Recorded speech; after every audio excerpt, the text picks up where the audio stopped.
अभिराज और प्रिया ने 10 साल पहले कोर्ट मैरिज की थी। दोनों एक दूसरे से बेहद प्यार करते थे।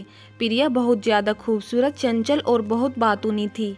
अभिराज गबरू, जवान, स्मार्ट, शांत स्वभाव और कठिन परिश्रमी थे।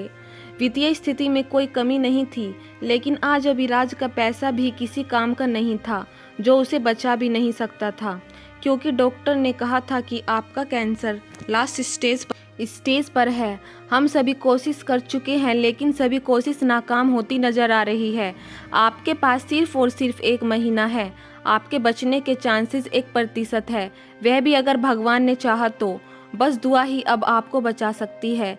तभी अभिराज अपनी पत्नी की कही बातों को सोचने लगते हैं कि हम अपने बेटे को पायलट बनाएंगे जी, और उसके साथ दुनिया भर की सैर करेंगे। अपने बेटे के साथ पूरी दुनिया देखेंगे। हम भी गर्व से कहेंगे जी कि हमारा बेटा हमें पूरी दुनिया की सैर करा चुका है। यह सभी बातें 40 वर्ष के कैंसर से पीड़ित अभिराज के कानों में गूंजे जा रही थी। एक तरफ डॉक्टर के उसकी बीमारी को लेकर कही जाने वाले अल्फाज, और दूसरी तरफ अभिराज की पत्नी प्रिया के सपने, जो अक्सर अपने बेटे विवेक को लेकर अभिराज से बोलती रहती थी। अभिराज ने प्रिया को अपनी बीमारी की भनक तक नहीं लगने दी। अभिराज ने प्रिया और विवेक को 2-4 दिन के लिए उनके मायके भेज दिया था। अभिराज ने अपनी पूरी कोशिश की, अच्छे से अच्छे डॉक्टर को दिखाया, लेकिन भगवान को शायद मंजूर ही नहीं था कि वह और जिए। अपनी पत्नी और बच्चों को उसके मायके भेजकर घर में अकेला अपने कमरे में अंधेरे किए कुर्सी पर बैठकर बस यही सोच जा रहा था। उसके कानों में वही अल्फाज गूंजे जा रहे थे। अभिराज का दम घुटने लगा, चक्कर आने लगे। उसके घर की 4 दीवारी उसे जेल की सलाखें लगने लगी। मेरी जिंदगी में अब कुछ नहीं बचा। मेरी पत्नी का क्या होगा? मेरे बच्चे का क्या होगा? मेरे सिवा उनका कोई और भी नहीं है। करूँ तो क्या करूँ? अभिराज खड़ा हुआ और घर से बाहर निकल पड़ा। सोचते सोचते, सड़क की जमीन को देखते देखते, अपनी ही दुनिया में खोए हुए, अपने ही गम में डूबे हुए, अपनी बीमारी के गम को साथ लिए एक एक कदम बढ़ाए जा रहा था। कदम बढ़ाते बढ़ाते उसके कदमों में एक औरत आ गिरी। फटी साड़ी पहने, बाल बिखरे हुए, चेहरे पर हवाइयाँ उड़ी हुई, बहुत ही खूबसूरत महिला थी। लेकिन उसकी खूबसूरती उसके डर की वजह से फीकी पड़ रही थी। बाबूजी, आप जितने पैसे देंगे मैं ले लूँगी, लेकिन मुझे अपने साथ ले चलिए। मेरी कीमत बहुत कम है, लेकिन मुझे पैसों की सख्त ज़रूरत है। अभिराज, जो अपनी ही कसमकस में डूबा हुआ था, अपने ही ख्यालों की दुनिया में बह रहा था, अपने ही गम में चूर था, जब उसे महिला की बात सुनी तो चौंक गया। अभिराज ने उस महिला को अपने पैरों से उठाया और खड़ा किया और कहने लगा, बहन, तुम क्यों रोती हो? और यह हाल तुम्हारा किसने किया है? और किस कीमत की बात कर रही हो? अभिराज एक इज्जतदार, ईमानदार लड़का था। जब उसने उस महिला को ऐसी हालत में देखा तो अपना गम भूल गया।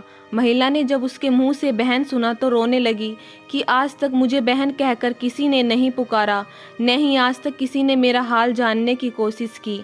तुम बहुत सज्जन व्यक्ति हो, बहुत इज्जतदार व्यक्ति हो, जो मुझे मेरा हाल जाना और मुझे बहन कहकर पुकारा। हालात से मजबूर औरत और कर भी क्या सकती है? मैं भी बहुत इज्जतदार औरत हूँ भाई, लेकिन हालात ने मुझे इस दोराहा पर लाकर खड़ा कर दिया है कि इधर जाऊँ तो गड्ढा, उधर जाऊँ तो खाई। अविनाश पूछता है कि क्या हुआ ऐसा तुम्हारे साथ जो आज इस दोराहे पर खड़ी हो? तो वह महिला कहती है कि मेरा नाम मंजू है और मैं जमींदार की बेटी हूँ। मैं 2 भाइयों की एक बहन थी।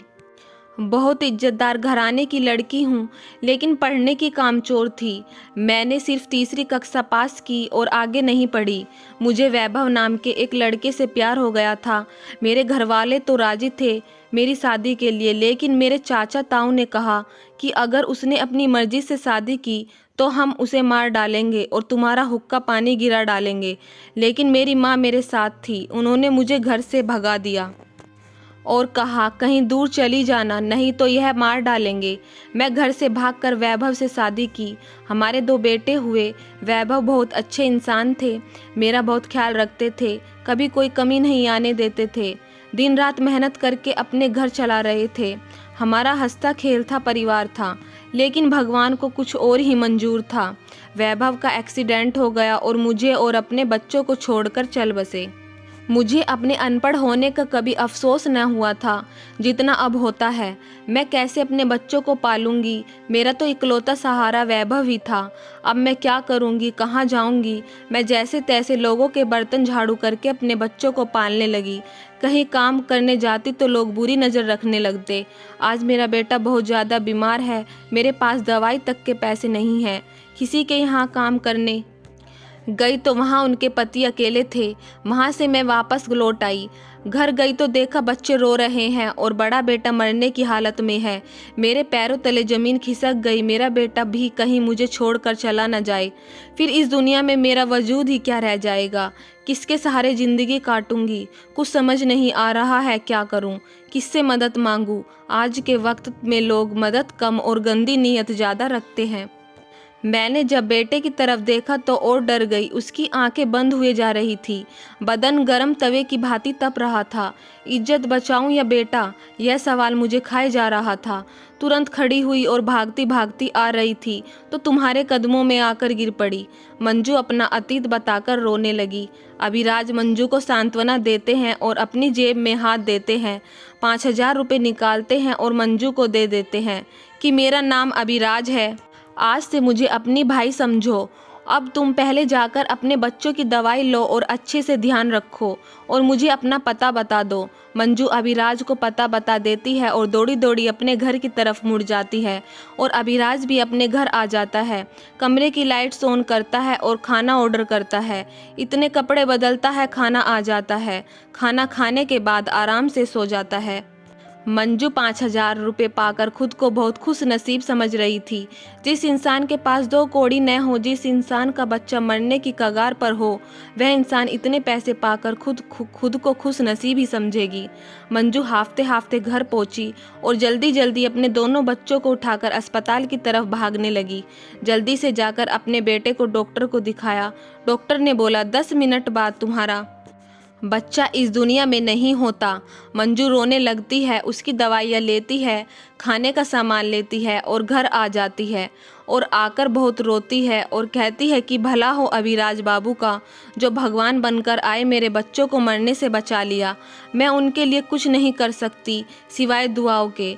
अभिराज बाबू, मेरी हर सांस से आपके लिए दुआ निकलेगी। जब तक भी जीवित रहूँगी आपका शुक्र अदा करूंगी, आपके लिए दुआ करूंगी। इधर अभिराज अगली सुबह जागता है और अपने काम निपटाता है और तैयार होकर ऑफिस चला जाता है। अगले दिन अभिराज की पत्नी प्रिया और बच्चा विवेक भी आ जाते हैं। प्रिया अभिराज को कहती है कि आप भी साथ चलते तो अच्छा रहता, 2-3 दिन ब्रेक मिल जाता काम से। अभिराज कह देते हैं कि काम ही इतना है कि मुझे कहाँ टाइम है। तुम लोग हो आए, अच्छा किया। प्रिया अभिराज की आंखों में देखती है और पूछती है क्या बात है अभिराज, आप कुछ परेशान से दिख रहे हैं, रात में सोए सही से नहीं क्या? अभिराज कहता है हाँ प्रिया, मैं तो रात में मज़े से सोया और फिर सपने में तुम्हें देखा कि तुम आ गई और देखो तुम सच में आ गई। प्रिया मुस्कुरा देती है और अपने काम में लग जाती है। दिन गुजरते गए। हर रात में अभिराज यही सोचता है कि अगली सुबह क्या पता मैं रहूं ना रहूं। सुबह जागता तो खुद को सही सलामत पाता। अभिराज हर महीने मंजू को रकम भिजवाता रहा, जिससे मंजू के सभी खर्च अच्छे से पूरे हो जाते और मंजू के बच्चे भी अच्छे स्कूल में पढ़ने लगे। दिन गुजरते जा रहे थे, मंजू के बच्चे भी बड़े होते जा रहे थे। विवेक को भी बाहर भेज दिया था पढ़ाई के लिए। अब अभिराज और प्रिया को विवेक के पायलट बनने का इंतजार था और एक दिन वह भी आ ही गया। जब वह पायलट बन गया, प्रिया और अभिराज की खुशी का ठिकाना ही नहीं था। वह तो जैसे बिना पैरों आसमान से उड़े जा रहा था। प्रिया का सपना सच हो गया था। विवेक ने प्रिया और अभिराज को दुनिया भर की सैर कराई। पैसों की तो कोई कमी नहीं थी, खूब पैसा था अभिराज के पास। विवेक भी अब पायलट बन चुका था और अभिराज को भी जीते जीते 20 साल गुजर गए थे। उसका कैंसर लास्ट स्टेज पर था। अभिराज तो दुनिया छोड़ने वाला था, लेकिन अभिराज तो अपनी पत्नी और बेटे के साथ दुनिया भर की सैर कर रहा था, पूरे मज़े कर रहा था। अभिराज रोज़ सुबह खुद को देखता तो खुद को जीवित पाता तो सोच में बैठ जाता था, क्या यह चमत्कार है, भगवान की देन है? आखिर ऐसा कैसे हो जाता है कि मैं रोज़ जीवित रहता हूँ? लेकिन उसका दिमाग बस यही सोचकर रह जाता था। उसे यह एक चमत्कार ही लगता था कि जिस बीमारी से वह 20 साल पहले मरने वाला था, उसे बीमारी के चलते वह 20 साल से जीवित है और सब काम पहले की तरह ही करता है। उसके पास इन सवालों के जवाब नहीं होते थे, लेकिन अभिराज एक बात पर और भगवान का शुक्र अदा करता था कि उसने अपनी बीमारी के बारे में प्रिया से जिक्र तक नहीं किया था, क्योंकि अभिराज तो मरता ही मरता प्रिया अभिराज से पहले मर जाती, क्योंकि प्रिया अभिराज को लेकर बहुत ज़्यादा संवेदनशील थी। प्रिया के साथ प्यार भरा जीवन जीते जीते 20 साल गुजर चुके थे। यदि अभिराज उसे पहले ही बता देता तो प्रिया यह सब बर्दाश्त नहीं कर पाती और इस दुनिया को छोड़कर अभिराज से पहले चली जाती। अभिराज रह रहकर इस बात पर बार बार भगवान का शुक्र अदा करता था कि मैं प्रिया को अपनी बीमारी की भनक तक न लगने दी और आज मुझे जीते जीते 20 साल गुजर चुके हैं। अब विवेक भी इस लायक है कि अपनी माँ को संभाल लेगा। यदि अब मुझे मौत आ जाए तो कोई गम नहीं, अब वह अपनी माँ का सहारा है। प्रिया और अभिराज अपनी ज़िंदगी में बहुत खुश थे। ऐसी खुशी खुशी दिन गुजर रहे थे। फिर एक दिन ऐसा आया कि अभिराज को अचानक दिल का दौरा पड़ने के कारण अभिराज ने प्रिया और विवेक का साथ छोड़कर इस दुनिया को अलविदा कह दिया। अभिराज 60 साल की उम्र में इस दुनिया को अलविदा कहकर दूसरी दुनिया में चला गया, जहां से कभी कोई वापस नहीं आता। वहीं अभिराज, जो 20 साल पहले कैंसर की बीमारी से पीड़ित था और लास्ट स्टेज होने के कारण इस दुनिया से जाने वाला था, लेकिन 20 साल बाद गया। अभिराज की मौत से प्रिया को गहरा सदमा पहुंचा, लेकिन विवेक ने अपनी मां को संभाल लिया। एक दिन प्रिया अभिराज की अलमारी में घुस रही थी तो प्रिया को एक फाइल मिली जिसमें अभिराज की बीमारी के पेपर्स थे, जिसे प्रिया के देखते ही होश उड़ जाते हैं। जमीन हिल जाती है, बिजली गिर जाती है। प्रिया अपना सर पकड़कर बैठ जाती है और बहुत रोती है। विवेक माँ के पास आता है और वह भी पेपर्स देखा तो देखता रह जाता है और अपनी माँ से कहता है कि पापा अब कभी भी इस अलमारी में घुसने नहीं देते थे। जब कभी आप या मैं इसमें घुसते तो गुस्सा हो जाते थे। पापा ने इतनी बड़ी बात हमसे कैसे छुपा सकते हैं। प्रिया को तो कोई शब्द ही नहीं मिल रहे थे बोलने के लिए। पेपर देखकर तो हैरत में थी ही, लेकिन साथ साथ यह भी सोच रही थी कि जब अभिराज को इतनी बड़ी बीमारी थी तो वह लास्ट स्टेज पर थे, तो अभिराज हमारे साथ 20 साल तक कैसे रहे, कैसे उनकी बीमारी ठीक हुई, कैसे उन्हें इतना जीवन मिल गया, कैसे वह अपनी हर पल खुश रहे, आखिर कैसे। प्रिया को यह सब सवाल परेशान कर रहे थे। वहीं विवेक भी इन्हीं सवालों से परेशान था। तभी फाइल में से एक पेपर नीचे गिर जाता है। विवेक उसे उठाता है और पढ़ता है। उसमें मंजू का नाम, पता और रकम लिखी हुई थी, जिसमें यह लिखा होता है कि मेरे मरने के बाद इतनी रकम इस तारीख में इस पते पर पहुंचा दी जाए। विवेक तारीख देखता है। अभिराज को मरे 7 दिन हो जाते हैं और 7 दिन ही उसे रकम देने की तारीख से ऊपर हो जाते हैं। 7 दिन लेट हो जाते हैं इस रकम को भिजवाने के लिए। तो विवेक घर में रखे पैसों में से उतनी रकम लेता है और दौड़ा दौड़ा कर घर के बाहर जाकर गाड़ी में बैठ जाता है और जल्दी जल्दी गाड़ी उसी पते पर पहुंच जाता है जहां मंजू अपने बेटों के साथ रहती है। यह दरवाज़ा खटखटाता है तो एक बूढ़ी औरत दरवाज़ा खोलती है और पूछती है, बेटा तुम कौन हो, किसी से मिलना है। विवेक कहता है, अम्मा जी मैं अभिराज जी का बेटा हूँ और मैं आपसे माफ़ी चाहता हूँ कि मुझे आने में 7 दिन लेट हो गए हैं आपको यह रकम देने में। सामने जो बूढ़ी अम्मा थी वह मंजू थी, जो अब बूढ़ी हो चुकी थी। वह अभिराज के बेटे को देखकर बहुत खुश होती है और कहती है कि बेटा तुम्हारे पिताजी एक महान व्यक्ति है। वह दयालु, बहुत विनम्र और बहुत संवेदनशील व्यक्ति है। उन्होंने मेरी इतनी मदद की कि मैं उनके हर पल शुक्रगुजार हूँ। हर पल उनके लिए मेरे दिल से बहुत दुआ निकलती है। मैं उनकी लंबी उम्र की कामना करती हूँ। बेटा और तुम मुझसे माफ़ी मत मांगो। 7 दिन पहले ही मेरी बेटे की नौकरी लगी है। अब हमें इस रकम की कोई ज़रूरत नहीं है। अभिराज जी ने हमारी जितनी मदद की है मैं उनकी सारी ज़िंदगी आभारी रहूँगी। मेरे बेटे आज उनकी बदौलत ही इस लायक बन चुके हैं कि वह मेरा अच्छे से पूरा ध्यान रख सके। बेटा तुम यह रकम ले जाकर अपने पिताजी को दे देना और कह देना कि मंजू के बेटे आपकी दुआ से काबिल बन चुके हैं। विवेक कहता है कि अम्मा जी यह बात जाकर किसे कहूँ, जब मेरे पापा ही यह बात सुनने के लिए ज़िंदा ही नहीं है। यह सुनकर मंजू चौंक जाती है और मंजू की आंखों में आंसू बहने लगते हैं। मंजू उस रात की बात भी विवेक को बता देती है। विवेक वहां से आ जाता है और अपनी माँ से इस बारे में सब बता देता है।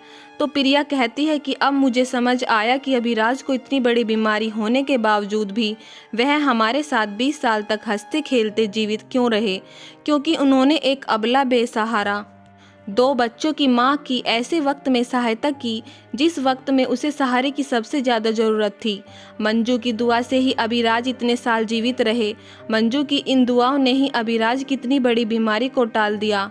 मंजू की इन दुआओं ने ही अभिराज को अपनी पत्नी और बच्चों के बीच हंसता खेलते रखा। प्रिया की आंखों से आंसू बहने लगते हैं और कहती है कि मेरे पति और तेरे पापा बहुत महान व्यक्ति थे।